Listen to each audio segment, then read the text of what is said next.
Hello everyone. आज की किस्त बहुत ही खास है क्योंकि हम में से बहुत से लोग इससे आगाह हैं और जानते हैं। और जिस ब्रांड की बात हो रही है वो कोई और नहीं बल्कि हिंदुस्तानी तारीख का सबसे बड़ा ब्रांड है और वो है टाइटन वॉचेस यानी टाइटन की घड़ियां हैं। गुज़श्ता 20 सालों में टाइटन के स्टॉक की कीमत 10 नहीं 20 नहीं बल्कि 36,218% तक पहुँच गई थी, जो कि सिर्फ 7.11% से 2,721% तक गई और महज टाइटन में 10,000 रुपए इन्वेस्ट किए गए थे 20 साल पहले, जिसकी वर्थ 38 लाख रुपए तक गई। दर हकीकत मिस्टर राकेश पोर्टफोलियो में शामिल हाल थी, जो कि जनवरी 2022 तक 1,10,849 करोड़ की वैल्यू रखती थी। लेकिन जबकि ज्यादातर हम में से बहुत से लोग जानते हैं कि टाइटन की घड़ियां बहुत अच्छी और ब्रांडेड हैं, लेकिन इसके बरअक्स हम में से बहुत कम लोग जानते हैं कि टाइटन वॉचेस की बुनियाद और इसकी फाउंडेशन कैसे रखी गई थी, जो कि हिंदुस्तान में घड़ियों की फील्ड का सबसे बड़ा ब्रांड है। लिहाजा आज की इस किस्त में आइए टाइटन की वो हिकमत अमली जिस पर इसकी बुनियाद रखी गई थी और इसकी कहानी को समझने की कोशिश करते हैं। और सबसे बड़ी बात ये कि इस आइकॉनिक ब्रांड से हमें क्या सबक सीखने की जरूरत है। ये कहानी है 1970 की दहाई की, जब टाटा होटल्स के प्रोजेक्ट मैनेजर थे मिस्टर जेरजेक्स देसाई, जो कि टाटा के लिए एक नया प्रोजेक्ट शुरू करने का सोच रहे थे, क्योंकि आमतौर पर टाटा बिजनेस का एक कल्चर है कि वो मुसलसल न्यू इंडस्ट्रीज की ट्रैकिंग और स्काउटिंग करते रहते थे। लेकिन 1970 की दहाई में मिस्टर देसाई ने क्रिटिकल ऑब्जर्वेशंस की इंडियन वॉच मार्केट के हवाले से कि घड़ी एक ऐसी बुनियादी जरूरत है कि हर एक फर्द पर, एक चौकीदार पर, हर एक तालिब इल्म से लेकर हर एग्जीक्यूटिव लेवल तक के अफराद की जरूरत होती है। हिंदुस्तान में घड़ियों की बहुत सी मार्केट थी, लेकिन इसके बावजूद इसमें से ज्यादातर अनऑर्गेनाइज्ड प्लेयर्स यानी कि बहुत कम फहम लोग इस फील्ड में काम कर रहे थे। यहाँ तक के प्रीमियम स्पेस में सिर्फ एक ही वॉचेस की company Hindustan machine tools limited के नाम से, जो कि एक पब्लिक सेक्टर कंपनी थी जिसे बजाते खुद हिंदुस्तानी हुकूमत चला रही थी। इसके बाद 1970 और 80 की दहाई में जब हिंदुस्तान में लिबरलाइजेशन नहीं हुई थी, गैर मुल्की घड़ी साज कंपनियां जैसे कि स्विस और जापानीज, जो कि हिंदुस्तानी वॉचेस मार्केट में अपनी जगह तक नहीं बना सकते थे, क्योंकि Hindustan machine tools limited HMT ने अमली तौर पर अजारादारी कायम की हुई थी बाजार में। लेकिन जब मिस्टर देसाई और इनकी टीम ने कुछ जमीनी सतह पर तहकीक की तो बहुत दिलचस्प चीज मिली, जिसमें पहले नंबर पर थी कि अगरचे स्विस और जापानी घड़ियां हैरत अंगेज तौर पर हिंदुस्तान में कभी फरोख्त नहीं हुई, क्योंकि इंडियंस इन ब्रांड्स के बारे में बखूबी वाकिफ थे। दूसरा ये कि घड़ियों की यह फैसिनेशन इंडिया में इस कदर थी कि जिसमें किसी का भी दोस्त या कोई रिश्तेदार मुल्क से बाहर होता, वो जरूर ही स्विस एंड जापानीज वॉचेस को इंडिया में बेचता। अब आपको शायद याद हो तो 2009 से 10 में जब आईफोन अमेरिका में लॉन्च हुआ तो इंडिया में भी लोगों को आईफोन का इस कदर जुनून था कि वो US से अपने जानने वालों से मंगवा लेते थे, अगरचे इसकी इंडिया में सेल बहुत कम थी, क्योंकि आईफोन हिंदुस्तानी नेटवर्क्स को सपोर्ट नहीं करता था। तो इन्होंने जेल ब्रेक के नाम से कुछ कारनामा किया कि वो बिल्कुल छोटी सी मोबाइल शॉप्स बनाते और इस बात को यकीनी बनाते कि इंडिया में आईफोन का इस्तेमाल ज्यादा से ज्यादा हो, और वो इसकी परवाह नहीं करते थे कि अगरचा ये समझौता security to the phone itself हो। इस आईफोन ने 2010 में हिंदुस्तानियों को दीवाना बना दिया था। 70 और 80 की दिहाई में स्विस और जापानी घड़ियों के बहुत से मदाह थे, जिसके पेश नजर भारत में गैर मुल्की घड़ियों के लिए एक ब्लैक मार्केट बनाई थी, क्योंकि बहुत कम लोगों के रिलेटिव से बैरून मुल्क जो इन प्रीमियम वॉच मेकर को अफोर्ड कर सकते थे।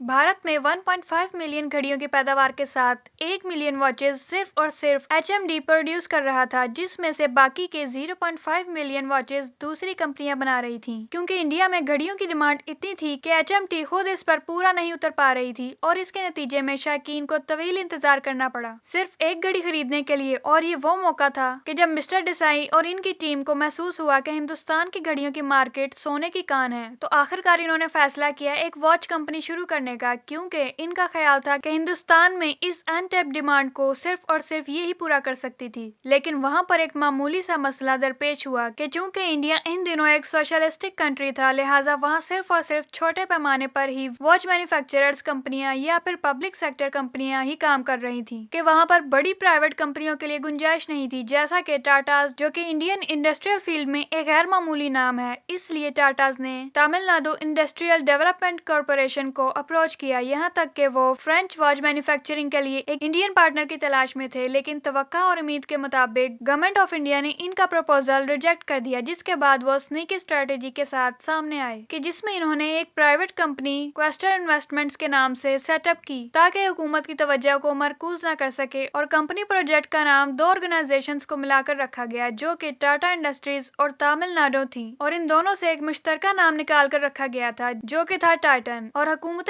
ने इसकी क्लियरेंस की मंजूरी दे दी। फिर देखते ही देखते कस्टर इन्वेस्टमेंट्स को भी खरीद लिया। इस तरह 1984 में टाटास और तमिलनाडु इंडस्ट्रियल डेवलपमेंट कॉर्पोरेशन दोनों ने मिलकर थ्रो जुगाड़ एक ब्रांड का आगाज किया इंडिया की सरजमीन से, जो कि था टाइटन। अब ये वो जगह है जहाँ दूसरा फेज आया और ये मार्केट रिसर्च का फेज था, जिसके पेश नजर एक टाइटन टीम बनाई गई जिसे वॉच मार्केट के बगौर मुतालिया के लिए बैरून ममालिक भेजा गया, फ्रांस एंड स्विट्जरलैंड की वॉच इंडस्ट्रीज से इंस्पिरेशन हासिल करने के लिए। और इन्होंने देखते ही देखते क्लेवरली अपना एक बेस बनाया होसू नामी एक जगह में, और वो इसलिए क्योंकि HML का बेंगलुरु में बेस था, जो कि होसू से सिर्फ 1 घंटे की मुसाफत पर था। अब इस तरह टाइटन बआसानी से हिंदुस्तान मशीन लिमिटेड के माहिरीन को अपनी तरफ माल कर सकता था। आखिरकार 1987 में टाइटन ने सरकारी तौर पर घड़ियां तैयार करना शुरू कर दी। दूसरी बात, अगर आप 1980 और 90 की दहाई की वॉच रेवोल्यूशन को देखें तो इन दिनों सिर्फ 2 ही टाइप्स ऑफ वॉचेस थी, mechanical watches and quartz watches थी। अब ये इनके लिए जो नहीं जानते हैं इन टाइप्स ऑफ वॉचेस को, तो ये लिटरली मार्वल्स इंजीनियरिंग है। अब ये वॉचेस की एग्जाम कुछ ज्यादा पोएटिक नहीं, क्योंकि मैकेनिकल एंड क्वार्ट्ज वॉचेस जो हैं तो ये इंजीनियर्स आर्टवर्क्स का मुंह बोलता सबूत है। आपको बताते चले कि ये मैकेनिकल वॉच जो है वो ड्रिवन की गई है बाय अ मेन स्प्रिंग से, और जब ये मेन स्प्रिंग वाउंड हुई यूजर्स की तरफ से तो इसकी फोर्स को ट्रांसमिटेड कर दिया जाता है through a series of gears, जो कि फिर एक कंजक्शन में एक साथ काम करते हैं, जिससे हैंड्स ऑफ द क्लॉक घूमते हैं, और इस तरह से हमें इन वॉचेस के जरिए से टाइम देखने को मिलता है। जबकि दूसरी तरफ क्वार्ट्ज वॉचेस बैटरी पावर्ड हैं, और ये बैटरी एक करंट देता है जो कि एक छोटे से क्रिस्टल के टुकड़े के जरिए से पास होता है, जिसे क्रिस्टल क्वार्ट्ज कहते हैं। और ये क्रिस्टल एक सर्किट में एम्बेड होता है, जिससे वो क्रिस्टल पूरे 32,768 दफा वाइब्रेट करता है 1 सेकंड में, जिसके बाद सर्किट इन सब वाइब्रेशंस को एक पल्स में कन्वर्ट कर देता है, और ये पल्स ही दरअसल घड़ी की मोटर को चलने में मदद देती है। सर्विस सेंटर्स पर टाइटन मार्केटिंग के लिए लेजेंडरी मार्केटर्स हायर किए थे, जिसने इन्हें हेल्प आउट किया कि वो इनसेन न्यूज़पेपर एड्स चलाएं जिसमें किसी किस्म की कोई मॉडल्स ना हो। टाइटन ने न्यूज़पेपर्स में एड्स दिए जिसमें कि आधा सफा सिर्फ वॉच के लिए था, बाकी सिर्फ कंपनी का नाम और सिर्फ वॉच की प्राइस शामिल थी। ये तरीका मार्केटिंग इस कदर काउंटर इंटुइटिव था कि लोग इस न्यूज़पेपर्स के साथ टाइटन शोरूम में आए और न्यूज़पेपर में मौजूद वॉच की डिमांड की। और आखिर में टाइटन की फाइनेंशियल हेल्थ को बरकरार रखने के लिए टीम ने किसी किस्म का कोई क्रेडिट सिस्टम नहीं रखा। वो पहले कस्टमर से एडवांस हासिल करते